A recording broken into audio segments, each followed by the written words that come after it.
Hello everyone, कैसे हैं आप सभी। होपफुली आप सभी अच्छे होंगे। मैं भी बहुत बढ़िया हूं। मैं हूं सीएमए अक्षय सेन, डायरेक्टर ज्ञान सागर क्लासेस, ऑल इंडिया रैंकर इन सीएमए फाइनल। और मैं खुद सीएमए में प्लेस्ड हुआ था वेदांता के अंदर। और जैसा कि आप लोग जानते हैं कि ज्ञान सागर क्लासेस एक लीगेसी लेकर के चलता है। हर अटेम्प्ट में भर भर के ऑल इंडिया रैंक और इंडिया का हाईएस्ट पैकेज कंटिन्यूसली ज्ञान सागर क्लासेस से, दैट इज 22 लाख।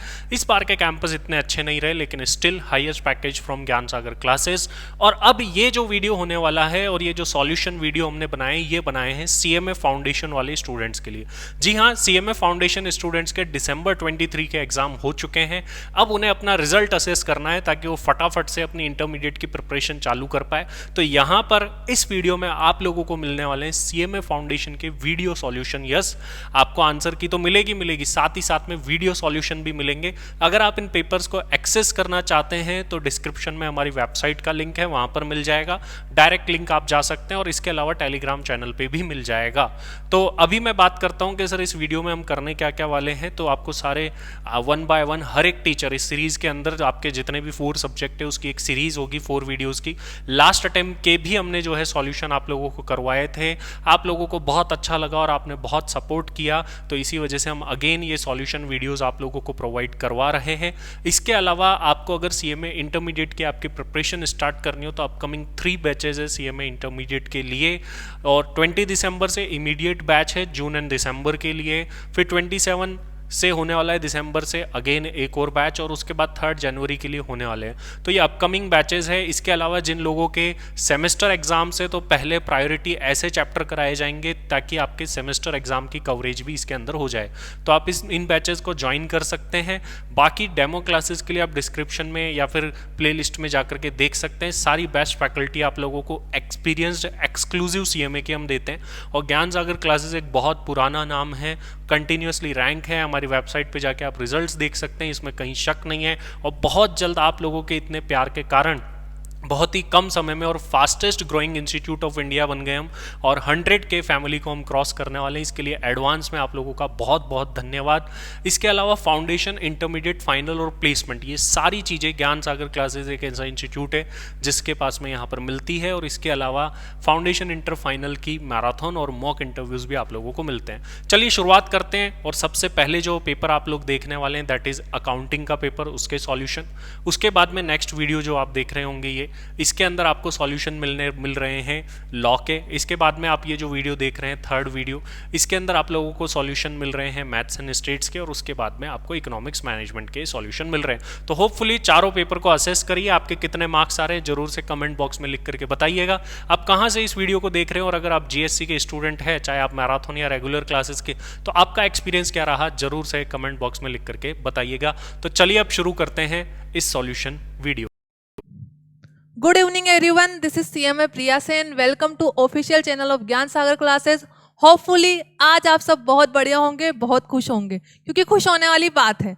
आज सीएमए फाउंडेशन के पेपर कंडक्ट हुए और पेपर बहुत ही ज़्यादा इजी आए। सारे के सारे पेपर आपके मॉड्यूल में से आए, कुछ भी आउट ऑफ सिलेबस जैसा पार्ट नहीं था। तो देखिए, आपकी इस खुशी में कि आप फाउंडेशन क्वालिफाई करने वाले हैं और सभी बच्चे होपफुली इंटरमीडिएट में भी आएंगे, तो ज्ञान सागर क्लासेस ने ऑलरेडी अनाउंस कर दी है आपके इंटरमीडिएट के बैचेस, जो कि 20 दिसंबर, 27 दिसंबर और 3rd जनवरी से स्टार्ट होने वाले। और आपके पेपर 1, 2, 3 के जो ऑलरेडी सॉल्यूशन डिस्कशन वाले टॉपिक थे, वीडियोस थे, पेपर थे, वो ऑलरेडी अपलोड हो चुके हैं। मैं आपके साथ डिस्कस करूंगी पेपर 4 जो कि है बिजनेस, इकोनॉमिक्स एंड मैनेजमेंट वाला पार्ट। मैनेजमेंट वाला पार्ट आपके साथ डिस्कस करेंगे चंदन सर। हम डिस्कस करेंगे बिजनेस इकोनॉमिक्स, जो कि पेपर 4 का 70% मार्क्स कैरी करता है, जिसमें से 50 क्वेश्चन में से 35 क्वेश्चन आते हैं आपके इकोनॉमिक्स के। तो आइए डिस्कस करते हैं इकोनॉमिक्स वाला पार्ट। देखिए, पहला क्वेश्चन है आपका बहुत ही इजी सा, ह्यूमन वांट्स आर। तो आपको पता है ह्यूमन साइकोलॉजी क्या होती है, ग्रीडी टाइप की होती है। हम सबके जो नीड्स होती है वो क्या होती है, अनलिमिटेड होती है। और इकोनॉमिक्स पढ़ने का जो मेन पर्पज है वही क्या है, इकोनॉमिक्स सब्जेक्ट क्यों बना है, क्योंकि ह्यूमन वांट्स क्या है, अनलिमिटेड है। हमारे डिजायर क्या है, अनलिमिटेड है। उनको पूरा करने के लिए रिसोर्सेज क्या है, हमारे पास लिमिटेड है। तो ये डिसीजन मेकिंग की प्रोसेस है, उसको समझने के लिए ही हम इकोनॉमिक्स पढ़ते हैं। तो पहले का आंसर सिंपल सा आपका क्या होगा, अनलिमिटेड। सेकंड है, if an economy is working at the point to the left to the PPF curve. PPF का मतलब होता है प्रोडक्शन पॉसिबिलिटी फ्रंटियर कर्व, जिसको पीपीसी कर्व भी बोलते हैं हम। इसका शेप आपका होता है convex to the origin. If an economy is working at the point to the left to the PPF curve that indicates, इसका मतलब कोई पीपीएफ कर्व के लेफ्ट, लेफ्ट का मतलब यहाँ, राइट होता है ऊपर की तरफ, लेकिन बात किसकी हो रही है, लेफ्ट की हो रही है। अगर कोई पॉइंट है आपका left to the PPF curve है, उसका मतलब क्या होगा, एक्सेस प्रोडक्शन नहीं होगा, क्योंकि एक्सेस प्रोडक्शन तब होता है जब right to the PPF curve होता है। सेकंड है अनएम्प्लॉयमेंट, थर्ड है full employment, none of the about, तो इसका आंसर होगा आपका अनएम्प्लॉयमेंट। इसका मतलब क्या है, पीपीएफ कर्व आपका क्या बताता है, पीपीएफ कर्व आपका ग्राफिकल रिप्रेजेंटेशन बताता है production possibility of two curve, two goods, जिसका मतलब आपके पास अगर जो लिमिटेड रिसोर्सेज अवेलेबल है आप उसका यूज करोगे तो आप टू गुड्स की कितनी मैक्सिमम क्वांटिटी बना सकते हो। लेकिन अगर कोई पॉइंट इस पीपीएफ कर्व पर लाई करेगा, इसका मतलब फुल एम्प्लॉयमेंट है। फुल एम्प्लॉयमेंट मतलब आपके पास जितने भी रिसोर्सेज अवेलेबल है उसका आप मैक्सिमम यूटिलाइजेशन कर पा रहे हो। लेकिन अगर बियॉन्ड होगा तो एक्सेस यूटिलाइजेशन होगा। लेकिन हमसे पूछा क्या गया है, left to the PPF curve, left का मतलब होगा अनएम्प्लॉयमेंट है। इसका मतलब आपके पास जो भी रिसोर्सेज अवेलेबल है उसका फुल यूटिलाइजेशन नहीं हो रहा है, तो इसका सिंपल सा आंसर आपका होगा बी, अनएम्प्लॉयमेंट। नेक्स्ट क्वेश्चन है, luxury goods have degree of elasticity. Elasticity क्या बताता है, सेंसिटिवनेस या responsiveness due to change in price. Price में चेंज होने पर आपका क्वांटिटी डिमांडेड में कितना चेंज होता है। तो लग्जरी गुड्स की जो डिग्री ऑफ इलास्टिसिटी होती है वो होती है आपकी हाई। इसका मतलब इसकी प्राइस में चेंज होने पर उसकी डिमांड में कंपेरेटिवली ज़्यादा चेंज हो जाता है। कैसे, अगर लग्जरी गुड्स की प्राइस 10% से इंक्रीज होगी तो लग्जरी गुड्स के लिए डिमांड 15% से डिक्रीज हो जाएगी। ऐसा क्यों होता है, क्योंकि लग्जरी गुड्स आपकी बेसिक नेसेसिटीज को पूरा नहीं करते, और जब भी लग्जरी गुड्स की प्राइस इंक्रीज हो जाती है तो कंज्यूमर सोचता है हो सकता है फ्यूचर में इसकी प्राइस डिक्रीज हो, तब खरीद लेंगे, इतनी भी कोई जरूरत नहीं है कि इसको आज ही खरीदा जाए। इसलिए लग्जरी गुड्स की इलास्टिसिटी क्या होती है आपकी, हाई होती है। 54 है, which one of the following is not a factor in the market supply of product. ऐसा कौन सा फैक्टर है जो किसी भी गुड्स की मार्केट सप्लाई को इंपैक्ट नहीं करता है। तो इसका आंसर होगा आपका number of buyer. Number of buyer आपकी मार्केट सप्लाई को इंपैक्ट नहीं करता है। Price of related product impact करता है। अगर किसी भी सप्लायर के पास दो ऑप्शन है गुड्स प्रोड्यूस करने का, गुड्स ए भी बना सकता है, गुड्स बी भी बना सकता है, तो वही गुड्स प्रोड्यूस करेगा जिसमें उसको प्रॉफिट ज्यादा है, तो ये भी इंपैक्ट करता है। कॉस्ट ऑफ प्रोडक्शन भी आपकी इंपैक्ट करती है। अगर किसी भी गुड्स की सीओपी ज्यादा होगी तो कोई भी सप्लायर उसको प्रोड्यूस नहीं करना चाहेगा। मार्केट प्राइस ऑफ प्रोडक्ट भी इंपैक्ट करता है। किसी भी गुड्स की मार्केट प्राइस ज्यादा होगी तो सप्लायर का प्रॉफिट मार्जिन भी ज्यादा होगा। तो ये तीनों तो आपके फैक्टर होते हैं सप्लाई के, नंबर ऑफ बायर नहीं होता, इसलिए 54 का आंसर होगा आपका ए। 55 है, is the functional relationship between physical input and physical output. कौन सा फंक्शन इनपुट और आउटपुट के बीच में रिलेशन बताता है। तो इसका आंसर होगा आपका प्रोडक्शन फंक्शन। प्रोडक्शन फंक्शन ऐसा फंक्शन होता है जो आपके आउटपुट, आप कितना मैक्सिमम आउटपुट बना सकते हो आपके पास जो इनपुट अवेलेबल है। इनपुट का मतलब क्या होता है, आपके factor of production, labour, capital and raw material का यूज करके। तो इसका आंसर होगा आपका प्रोडक्शन फंक्शन। ये सारे आपके मॉड्यूल के क्वेश्चन हैं जो आपके चैप्टर के बाद गिवन होते हैं। 56 है, internal economies and diseconomies arise due to. Economies और डिसइकोनॉमीज का मतलब होता है, इकोनॉमीज मीन्स एडवांटेज। ऐसे कौन से आपके एफर्ट्स हैं जिससे आपके बिजनेस को एडवांटेज मिले, और डिसइकोनॉमीज का मतलब होता है डिसएडवांटेज। इंटरनल का मतलब होता है आपने अपनी सिंगुलर फर्म के लिए जो एफर्ट लगाए, तो वो इंटरनल इकोनॉमीज और इंटरनल डिसइकोनॉमीज हो जाता है। तो जो इंटरनल इकोनॉमीज और डिसइकोनॉमीज अराइज होती है वो केवल एक फर्म के एफर्ट से अराइज होती है। जो external economies and diseconomies arise होती है वो ओवरऑल मार्केट को इंपैक्ट करती है। लेकिन हमसे पूछा क्या गया है, internal economies and diseconomies arise due to, तो इसमें आएगा change at the firm level. सिर्फ एक फर्म की स्ट्रेटेजी में चेंज होने से उसी की फर्म की इकोनॉमीज और डिसइकोनॉमीज पे इंपैक्ट आएगा। नेक्स्ट है हमारा, The labor surplus is the difference between the value of output and them। देखिए लेबर सरप्लस वाला टॉपिक आता है हमारा मीन्स ऑफ प्रोडक्शन, जो कि कार्ल मार्क्स के बारे में उस चैप्टर में थोड़ा डिटेल में बताया गया है। कार्ल मार्क्स ने लेबर सरप्लस वाली थ्योरी दी थी। उन्होंने बोला था कि वैल्यू ऑफ आउटपुट, इसका मतलब किसी भी आपने जो चीज को प्रोड्यूस किया है, कमोडिटी को प्रोड्यूस किया है, उसको सेल करने से आपका जितना भी रेवेन्यू हो रहा है, उस टोटल रेवेन्यू में से आप मटेरियल वाला पार्ट निकाल दो, मतलब आपका मटेरियल का जितना खर्चा था वो निकाल दो, उसके बाद जितना भी पैसा बचेगा वो किसका होगा, लेबर का होगा। तो ये कार्ल मार्क्स की थ्योरी गिवन है, तो इसका आंसर होगा option C. Which of the following is associated with the monopolistic competitive market? Monopolistic competitive market imperfect competition market का एक पार्ट होता है जिसमें बहुत सारे सेलर होते हैं, लेकिन सभी सेलर के प्रोडक्ट में थोड़ा क्या होता है, डिफरेंशिएशन होता है। तो इसका आंसर होगा आपका प्रोडक्ट डिफरेंशिएशन। सिंगल बायर तो किसी मार्केट में नहीं होता, सिंगल सेलर जरूर होता है मोनोपोली मार्केट में। होमोजीनियस प्रोडक्ट होते हैं आपके परफेक्ट कॉम्पिटिशन मार्केट में, जहां पर किसी भी सेलर के गुड्स में कोई भी डिफरेंशिएशन नहीं होता है। फ्यू फर्म होती है आपकी ओलिगोपोली में। इसका आंसर होगा आपका product differentiation, option C. In the long run, a firm in perfect competition earn। Perfect competition market की बात हो रही है, तो परफेक्ट कंपटीशन में दो सिचुएशन अराइज हो सकती है, शॉर्ट रन में और लॉन्ग रन में। शॉर्ट रन में कुछ भी हो सकता है, नॉर्मल प्रॉफिट भी हो सकता है, एबनॉर्मल प्रॉफिट भी हो सकता है, शॉर्ट लॉस भी हो सकता है, लेकिन लॉन्ग रन में हमेशा क्या होगा, नॉर्मल प्रॉफिट होगा। तो इसका आंसर होगा आपका नॉर्मल प्रॉफिट ओनली। ऐसा क्यों होता है, क्योंकि जैसे ही शॉर्ट रन में आपका एबनॉर्मल प्रॉफिट होता है, मार्केट में कुछ और सेलर होते हैं, वो आपसे इन्फ्लुएंस होते हैं और मार्केट में एंट्री लेते हैं। जैसे ही मार्केट में एंट्री लेते हैं तो कमोडिटी की सप्लाई क्या हो जाती है, इंक्रीज हो जाती है, और जैसे ही कमोडिटी की सप्लाई इंक्रीज होती है, जो आपकी इक्विलिब्रियम प्राइस होती है वो थोड़ी डाउन हो जाती है। तो एबनॉर्मल प्रॉफिट लॉन्ग रन में किस में कन्वर्ट हो जाता है, नॉर्मल प्रॉफिट में हो जाता है। अगर आपका शॉर्ट रन में आपको लॉस होता है, तो जैसे ही शॉर्ट रन में लॉस होता है तो मार्केट से कुछ फर्म क्या कर जाती है, एग्जिट कर जाती है। जैसे ही मार्केट से कुछ फर्म एग्जिट करती है तो आपकी प्राइस क्या हो जाती है, इंक्रीज हो जाती है, और जैसे ही प्राइस इंक्रीज होगी तो जो आपका शॉर्ट रन में लॉस था वो लॉन्ग रन में किस में कन्वर्ट हो जाएगा, नॉर्मल प्रॉफिट में। तो इसका आंसर होगा आपका C. In a competitive market is the price maker. Competitive market में प्राइस मेकर कौन होता है, इंडस्ट्री होती है। तो यहाँ पर आपका जहाँ डिमांड कर और सप्लाई कर एक दूसरे को इंटरसेक्ट करते हैं, वहाँ पर आपकी क्या होती है, इक्विलिब्रियम प्राइस डिसाइड हो जाती है। तो 60 का आंसर होगा आपका इंडस्ट्री। 61 है, when marginal cost is equal to MR the firm will get profit. इसका मतलब अब जब आपका MC is equal to MR होगा, इसमें से कौन सी सिचुएशन अराइज होगी, तो इसका आंसर होगा आपका option B, maximum. Forms of market में आपका इक्विलिब्रियम क्वांटिटी और इक्विलिब्रियम प्राइस वाला टॉपिक दिया हुआ है, वहाँ पे आपकी दो सिचुएशन बताई गई है, दो कंडीशन बताई गई है। अगर किसी भी फर्म को मैक्सिमम प्रॉफिट अर्न करना हो तो दो कंडीशन को पूरा करना होगा। पहला तो होता है MC is equal to MR, इसका मतलब जहाँ पर आपकी मार्जिनल कॉस्ट इक्वल होगी MR के, मार्जिनल कॉस्ट इक्वल होगी मार्जिनल रेवेन्यू के। दूसरी कंडीशन होती है marginal cost curve must cut MR curve from the below. तो हमारा MR कर होता है इसके पैरेलल, मार्जिनल कॉस्ट कर होता है यू शेप का। तो इस पॉइंट पे हमारी पूरी होती है दोनों इक्विलिब्रियम कंडीशन। तो यहाँ पर क्या होता है हमारा मैक्सिमम प्रॉफिट। इसका मतलब ये इस पॉइंट पे आपकी आप उतनी क्वांटिटी प्रोड्यूस करते हैं जितनी क्वांटिटी पे आपको मैक्सिमम प्रॉफिट हो सकता है। तो इसका आंसर होगा 61 का B.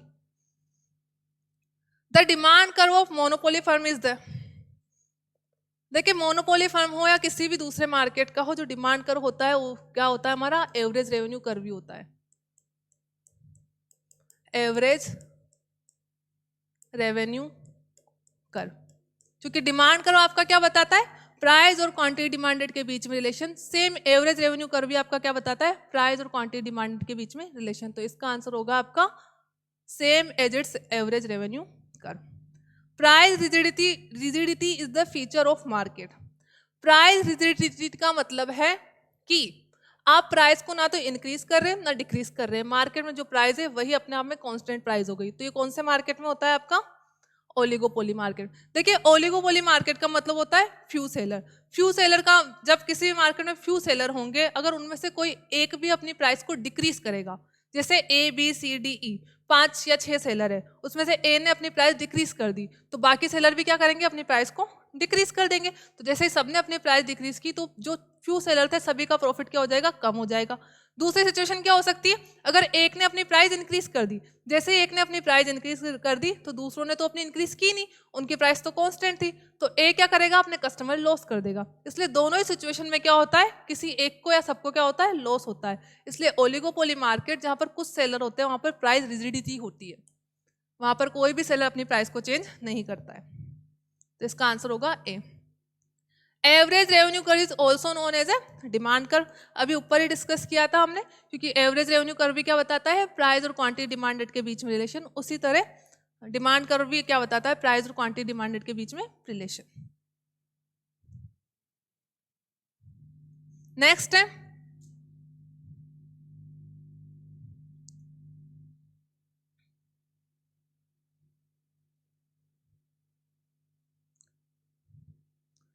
Price discrimination is possible in the market only. ऐसा कौन सा मार्केट है जहां पर प्राइस डिस्क्रिमिनेशन किया जा सकता है? तो वो मार्केट होता है हमारा मोनोपोली मार्केट। क्योंकि मोनोपोली मार्केट में क्या होता है, सिंगल सेलर होता है। सिंगल सेलर के पास ये अथॉरिटी होती है कि वो प्राइस इंक्रीज करे या डिक्रीज करे। कंज्यूमर बाउंड होते हैं उसी पर्सन से अपनी कम्युनिटी को खरीदने के लिए। तो हम जो फॉर्म्स ऑफ मार्केट वाला चैप्टर पढ़ते हैं उसमें हम 3 डिग्री पर प्राइस डिस्क्रिमिनेशन पढ़ते हैं, फर्स्ट डिग्री, सेकंड डिग्री और थर्ड डिग्री। फर्स्ट डिग्री में हम देखते हैं कस्टमर बेसिस पे कैसे प्राइस डिस्क्रिमिनेशन होता है, मतलब परचेजिंग पावर पे। जिसकी हाई परचेजिंग पावर है वहाँ पर प्राइजेस ज़्यादा रहती है, जिसकी लो परचेजिंग पावर है वहाँ पर प्राइजेस कम रहती है। सेकंड हम देखते हैं सेकंड डिग्री वाला क्वांटिटी बेसिस पे। अगर आप बल्क क्वांटिटी खरीदेंगे तो आपको डिस्काउंट मिल जाएगा, अगर आप कम क्वांटिटी खरीदेंगे तो आपको ज़्यादा प्राइजेस देनी पड़ेंगी। थर्ड वाले में हम कर्व के थ्रू पढ़ते हैं, जो सब मार्केट वाला होता है। कुछ मार्केट ऐसे होते हैं जो इलास्टिक होते हैं, कुछ में डिमांड क्या होती है, इन इलास्टिक होती है। तो जो प्राइस डिस्क्रिमिनेशन वाला टॉपिक होता है, जो पावर होती है वो कौन से मार्केट में होती है, मोनोपोली मार्केट में। नेक्स्ट है हमारा the demand for a monopoly market is elastic, more less, neither more और less, sometime more sometime less. Monopoly product का मतलब होता है मोनोपोली सेलर होगा और एक ही सिंगल सेलर होगा, वो अपनी कम्युनिटी सेल कर रहा है। इसका मतलब यहाँ पर आएगा लेस इलास्टिक।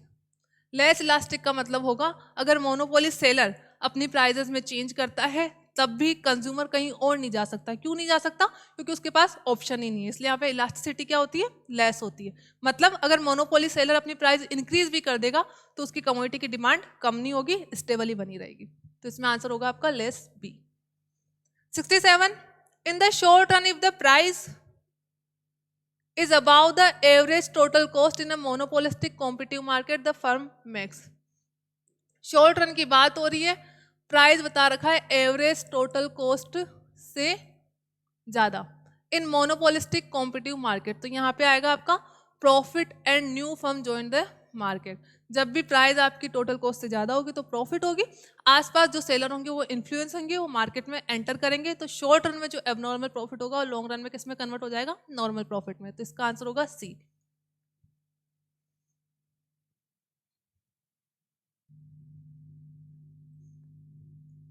नेक्स्ट है 68 विच of the following affect the demand for money. इसमें से कौन सा आपकी डिमांड फॉर मनी को इम्पैक्ट करता है? तो रेट ऑफ इंटरेस्ट भी इम्पैक्ट करता है, रियल इनकम भी इम्पैक्ट करता है। तो इसका आंसर होगा आपका 68 का डी। आपका मॉड्यूल का क्वेश्चन है। 69 है ऑप्शनल मनी इज। इसमें से कौन सी ऑप्शनल मनी है? पहली है non legal tender money, legal tender money, limited legal tender money, full bodied money. देखिए लीगल टेंडर मनी तो वो होती है जो हमारी कंट्री की करेंसी है, मतलब रुपी। तो ये ऑप्शनल मनी नहीं है, ये तो पूरी आरबीआई और सेंट्रल गवर्नमेंट के द्वारा ऑथोराइज है, तो ये हमारी ऑप्शनल नहीं है। लिमिटेड लीगल टेंडर मनी जो कुछ लिमिट तक तो आपकी लीगल होती है, उसके बाद इलीगल हो जाती है। फुल बॉडीड मनी वो होती है जिसकी इंट्रांजिक वैल्यू और फेस वैल्यू इक्वल होती है। तो ऑप्शनल मनी क्या होती है हमारी, नॉन लीगल टेंडर मनी। इसका आंसर होगा आपकी ए। इसमें आपके वो सब आ जाते हैं बिल ऑफ एक्सचेंज, चेक और बैंक ड्राफ्ट वाले, जो आप बाउंड नहीं होते हो एक्सेप्ट करने के लिए। तो ऑप्शनल मनी में क्या आ जाएगा, non legal tender money. The EXIM bank of India is wholly owned by the. EXIM bank होता है आपका export and import bank of India. तो ये आपका हुली ओन्ड है गवर्नमेंट ऑफ इंडिया द्वारा। इसका आंसर होगा 70 का ए।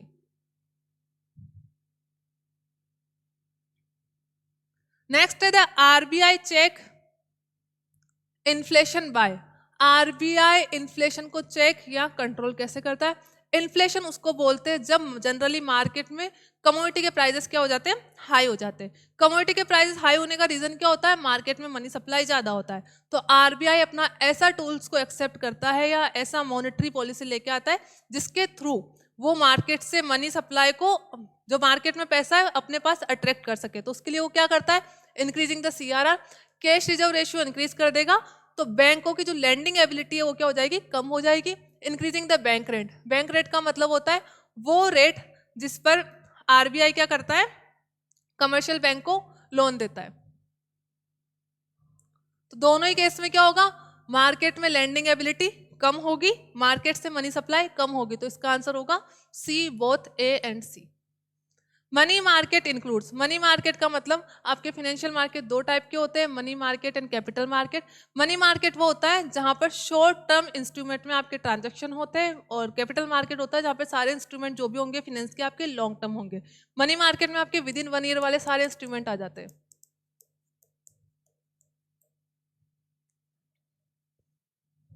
विद इन 1 ईयर वाले सारे इंस्ट्रूमेंट आएंगे। तो बिल ऑफ एक्सचेंज भी जनरली आपका विद इन 1 ईयर का होता है, ट्रेजरी बिल्स भी, गवर्नमेंट सिक्योरिटीज भी। तो 72 का आंसर होगा आपका D, all of the above. Money market is control by the RBI. जो आपका कैपिटल मार्केट होता है उसको कंट्रोल करता है सेबी, और मनी मार्केट को रेगुलेट और कंट्रोल करता है RBI. Manipulation in CRR, CRR मतलब कैश रिजर्व रेशियो।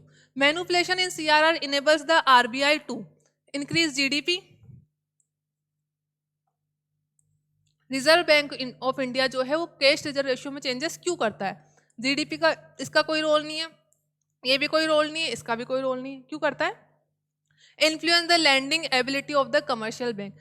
देखिए सीआरआर होता है कैश रिजर्व रेशियो। अपनी टोटल डिपॉजिट का एक फिक्स्ड परसेंटेज जो होता है कमर्शियल बैंक को आरबीआई के पास रखना होता है। अगर ये सीआरआर इंक्रीज हो जाती है तो कमर्शियल बैंक को अपनी टोटल डिपॉजिट का एक ज्यादा हिस्सा किसके पास रखना पड़ेगा? आरबीआई के पास रखना पड़ेगा। तो ऑब्वियस सी बात है उनकी लैंडिंग एबिलिटी क्या हो जाएगी? कम हो जाएगी। तो इसका आंसर होगा 74 का डी। आईडीए, आईडीए का मतलब है International Development Association is affiliated to the. तो इसका आंसर आएगा आपका वर्ल्ड बैंक से।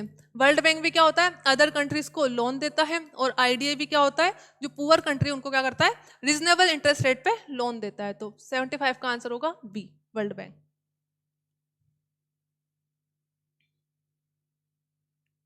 The ICICI is a sector bank. ICICI कौन से सेक्टर का बैंक है? आप सबको पता है ये प्राइवेट सेक्टर का बैंक है। सिंपल सा क्वेश्चन है। Special drawing right is the special currency issued by the, जो एसडीआर है,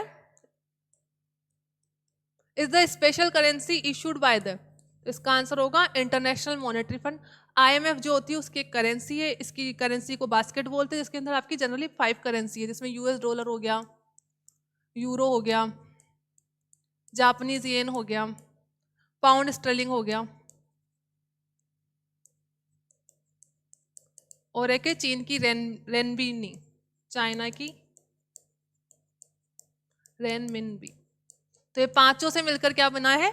स्पेशल ड्रॉइंग राइट, जो कि आईएमएफ की करेंसी होती है। तो इसका आंसर होगा 77 का B. The macro business environment does not include.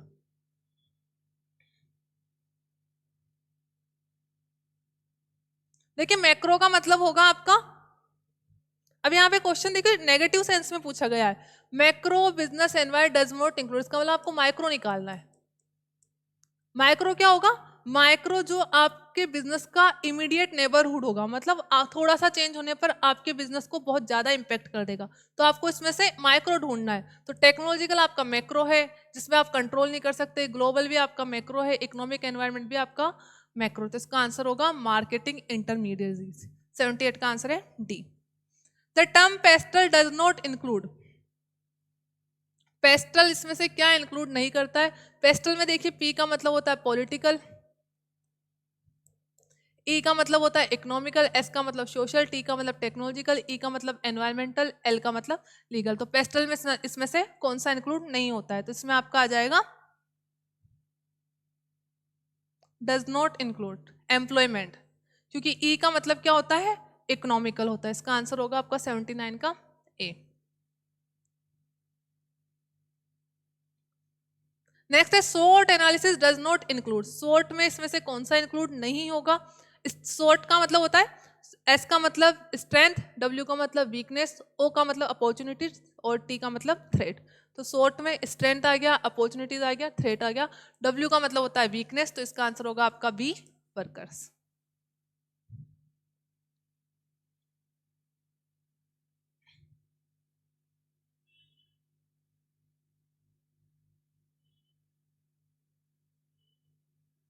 Next है 81 का, dash is not a dimension of वुकेफू। वुकेफू में देखिए क्या क्या टर्म आती है। वी का मतलब वॉलेटिलिटी, यू का मतलब अनसर्टेनिटी, सी का मतलब कॉम्प्लेक्सिटी, ए का मतलब एम्बिग्यूटी, एफ और यू का मतलब है फियर ऑफ अनप्रेसिडेंटनेस, जो कि आपकी कोविड-19 के बाद वुका के अंदर ऐड हुई थी। तो इसका आंसर होगा आपका वॉलेटिलिटी सही है, अनसर्टेनिटी सही है, एम्बिग्यूटी सही है, कन्फर्मिटी नहीं होता, कॉम्प्लेक्सिटी होता है। तो 81 का आंसर होगा आपका C. Porter 5 forces model does not include. Porter's के जो 5 फोर्सेज मॉडल है उसमें से कौन सा इंक्लूड नहीं होता है? तो इसका आंसर आपका होगा, देखिए चैप्टर के बीच में से आया हुआ क्वेश्चन है, सिर्फ 2-3 लाइन में गिवन था, 5 उसके नाम दे रखे थे। तो बार्गेनिंग पावर ऑफ बायर्स भी होता है, न्यू इंटरेस्ट भी होता है, बार्गेनिंग पावर ऑफ सप्लायर भी होता है। क्या नहीं होता है? Bargaining power of workers. तो 82 का आंसर होगा आपका D. The internal business environment does not include. देखिए इंटरनल बिजनेस एनवायरमेंट वो बिजनेस एनवायरमेंट फैक्टर होते हैं जिनको आप कंट्रोल कर सकते हो। यहाँ पर क्या पूछा गया? Does not include. इसका मतलब आपसे पूछा गया एक्सटर्नल बिजनेस एनवायरमेंट, ऐसा बिजनेस एनवायरमेंट फैक्टर जिसको आप कंट्रोल नहीं कर सकते, जो सिर्फ आपकी फर्म को इम्पैक्ट नहीं करेगा, मार्केट में जितनी भी फर्म है सभी को इम्पैक्ट करेगा। तो इसका आंसर रोल ऑफ कॉम्प्यूटर होता है आपका।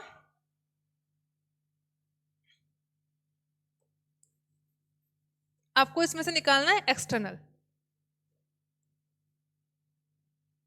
रोल ऑफ कॉम्प्यूटर आपका इंटरनल होता है, बिजनेस फिलॉसफी भी आपका इंटरनल होता है, कैपिटल स्ट्रक्चर भी आपका इंटरनल होता है,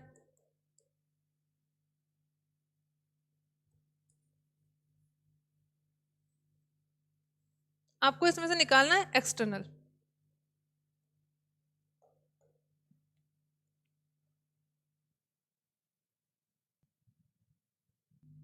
देखिए इसमें वापस देखिए एक बार, internal business environment does not include, इसका मतलब इसमें से आपको वो निकालना है जो आपका एक्सटर्नल है। एक्सटर्नल के अलावा आपको एक्सटर्नल वाले हटाने हैं।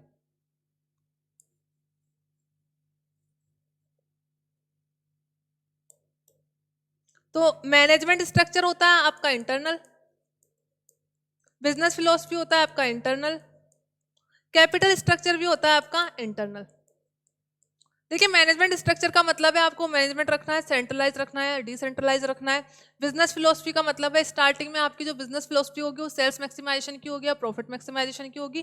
कैपिटल स्ट्रक्चर का मतलब है आपके बिजनेस में जो कैपिटल होगी उसमें शेयर्स का कितना रेशियो होगा, डेट का कितना रेशियो होगा। तो इसका सही आंसर होगा आपका रोल ऑफ कॉम्पिटिटर, क्योंकि रोल ऑफ कॉम्पिटिटर को आप कंट्रोल नहीं कर सकते। आपका कॉम्पिटिटर है वो जैसे बिहेव कर रहा है आप उसको फुल्ली कंट्रोल नहीं कर सकते, इन तीनों का आप फुल्ली कंट्रोल कर सकते हो। तो ये आपका रोल ऑफ कॉम्पिटिटर क्या हो गया? एक्सटर्नल हो गया। ये देखिए इस बार थोड़ा नेगेटिव सेंस में क्वेश्चन ज्यादा है कि internal business environment does not include, इसका मतलब आपको एक्सटर्नल निकालना है। तो एक्सटर्नल क्या है आपका? Role of competitor. नेक्स्ट है economic environment include. Economic environment मतलब वो सारे फैक्टर जो आपके कॉर्पोरेट सेक्टर से डायरेक्टली लिंक है और आपकी कॉस्ट ऑफ प्रोडक्शन या आपकी मार्केटिंग स्ट्रेटेजी को डायरेक्ट इम्पैक्ट करेंगे। तो economic environment includes money market भी आपका इकोनॉमिक एनवायरनमेंट में आता है, लेबर मार्केट भी उसमें आता है, अवेलेबिलिटी ऑफ रॉ मटेरियल भी आता है। तो इसका आंसर होगा आपका 84 का डी। नेक्स्ट है which of the following institution has been pivotal to the emergence of the digital payment ecosystem in India.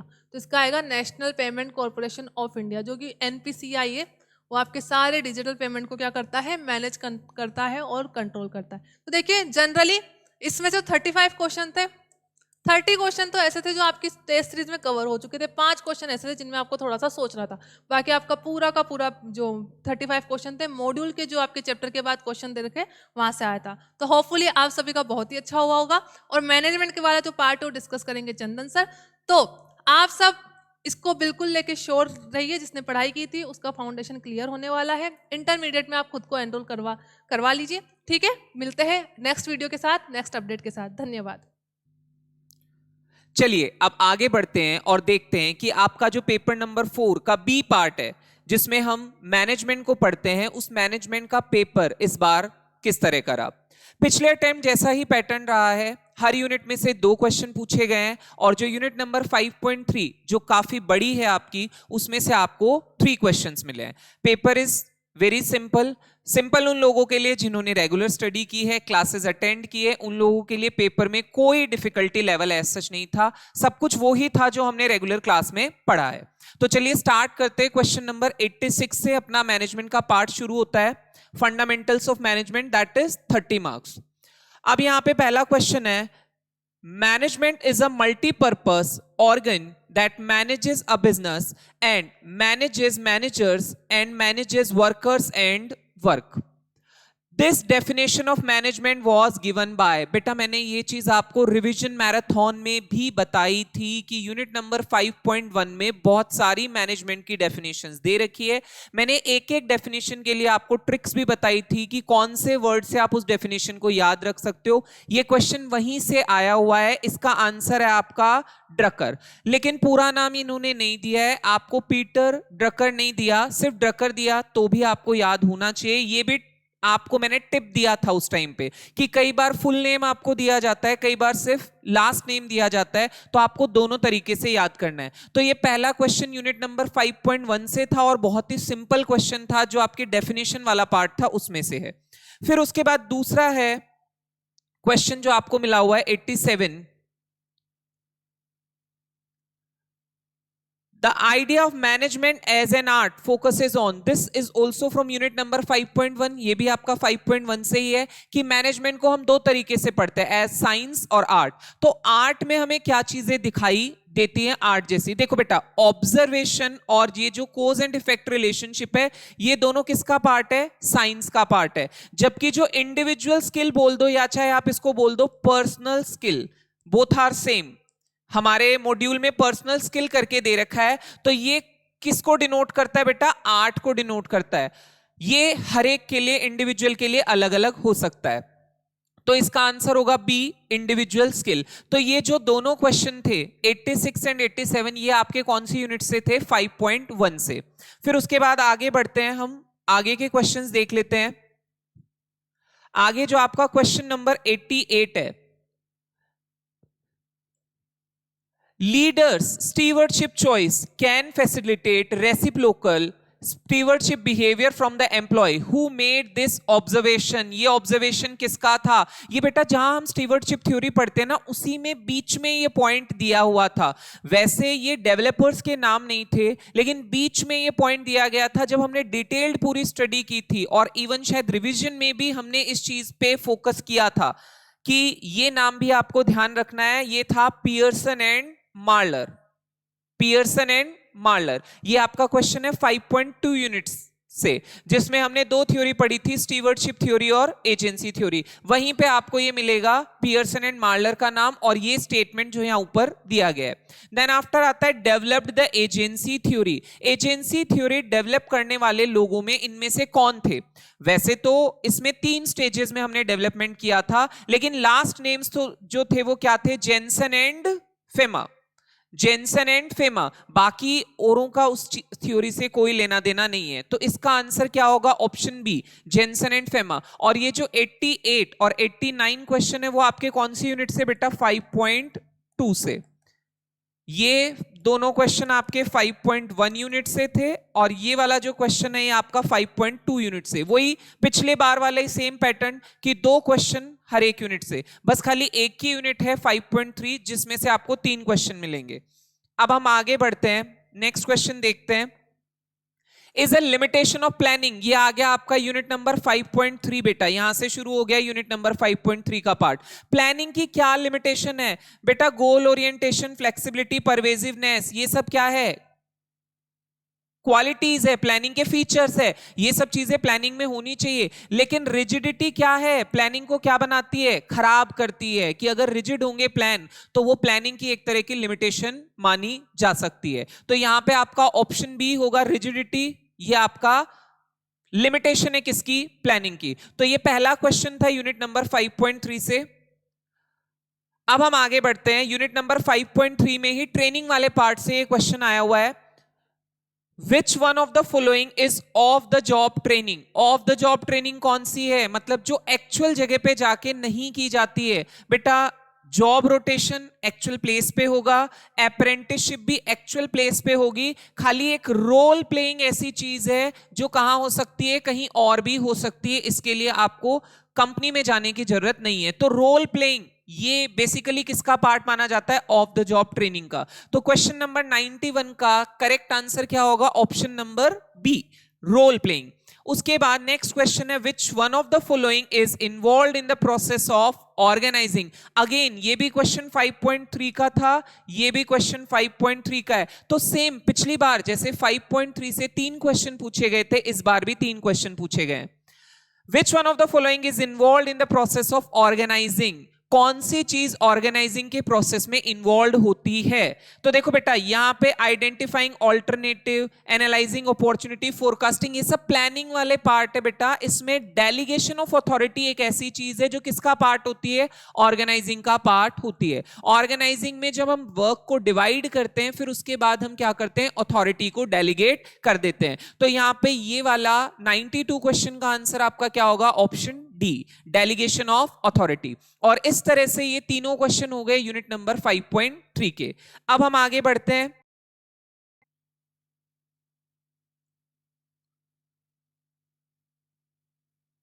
Question 93, which one of the following is the carrier of message sent by one person to another. एक person जब किसी दूसरे person को message भेजेगा तो कौन सी चीज कैरियर होगी। बेटा देखो डिकोडिंग, फीडबैक, एनकोडिंग ये सब कैरियर नहीं है। कैरियर क्या होता है, मीडियम। आपका जो मीडियम आप यूज करते हो वो क्या कहलाता है, मैसेज का कैरियर। ये कौन सा पार्ट है, कम्युनिकेशन वाला जो पार्ट हमारा यूनिट नंबर 5.4 में दिया हुआ है, उसमें से ये क्वेश्चन उठ के आया है कम्युनिकेशन में से, कि मीडियम बेसिकली क्या होता है, मैसेज का कैरियर होता है। तो ये वहां से पूछा गया है। उसके बाद next question, in the entire process of management coordination must be there from. ये भी उसी यूनिट का पार्ट है 5.4 का, जिसमें हम कम्युनिकेशन, कोऑर्डिनेशन, कंट्रोलिंग ये सब पढ़ते हैं। तो कोऑर्डिनेशन कहां से कहां तक होना चाहिए, तो बेसिकली हम मानते हैं कि अर्ली स्टेज से शुरू हो जाना चाहिए और अर्ली स्टेज से एंड तक रहना चाहिए। तो हम क्या बोल सकते हैं, प्लानिंग टू कंट्रोल, कि प्लानिंग से स्टार्ट होके ये कंट्रोल तक पूरा कंटिन्यूअसली चलना चाहिए। तो ये बेसिकली 94 का आंसर हो जाएगा सी। तो ये दोनों क्वेश्चन हो गए आपके यूनिट नंबर 5.4 से। अब हम आगे बढ़ते हैं।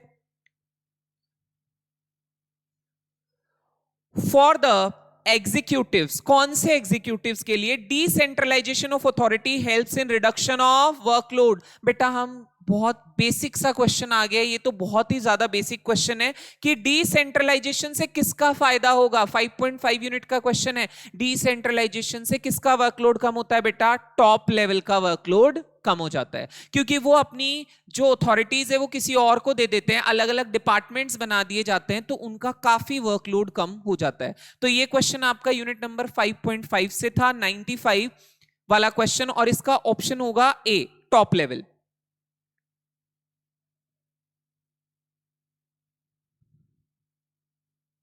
Question number 96। अब हमारा जो क्वेश्चन नंबर 96 है उसको देखते हैं। Represents the maximum number of subordinate which can be supervised by a supervisor. एक सुपरवाइजर कितने लोगों को सुपरवाइज कर सकता है, इस चीज को हम किस टर्म से डिनोट करते हैं बेटा, स्पैन ऑफ कंट्रोल। क्या बोलेंगे इसको, स्पैन ऑफ कंट्रोल, कि आप कितने लोगों को, कितने सबऑर्डिनेट को एक सुपीरियर कोऑर्डिनेट कर सकता है, कंट्रोल कर सकता है, उसी को हम क्या बोलते हैं, स्पैन ऑफ कंट्रोल। ये कंट्रोलिंग वाला पार्ट आपका कहीं ना कहीं दिखाई दे रहा है इसमें। तो ये आपका क्वेश्चन अगेन 5.5 से ही आया है। फिर उसके बाद 97 question, the concept of managerial grid was developed by. Managerial grid का कॉन्सेप्ट किसने डेवलप किया था, ये है क्वेश्चन 5.6 यूनिट का। 5.6 यूनिट में ये पूछ रहा है कॉन्सेप्ट ऑफ मैनेजेरियल ग्रिड किसने डेवलप किया था बेटा, ब्लेक एंड मॉर्टन। इन्होंने डेवलप किया था कौन सा कॉन्सेप्ट, मैनेजेरियल ग्रिड का।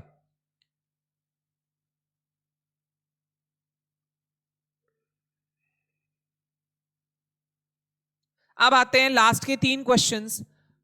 98 achievement motivation model was developed by, ये भी 5.6 से बेटा क्वेश्चन, जिसमें हमने लीडरशिप एंड मोटिवेशन की थ्योरीज पढ़ी थी। पहला लीडरशिप से रिलेटेड था क्वेश्चन, अब ये मोटिवेशन से रिलेटेड है। तो अचीवमेंट मोटिवेशन मॉडल बेटा किसने डेवलप किया था? मैक्लेलैंड ने डेवलप किया था। तो इसका ऑप्शन आएगा आपका आंसर बी, इसका सही ऑप्शन आपका माना जाएगा। अब ये जो दो क्वेश्चन है लास्ट के, वो है यूनिट नंबर 5.7 से, डिसीजन मेकिंग वाला जो यूनिट है आपका, उसमें से पर्ट एंड सीपीएम कौन सी टेक्निक्स होती है बेटा? Network techniques.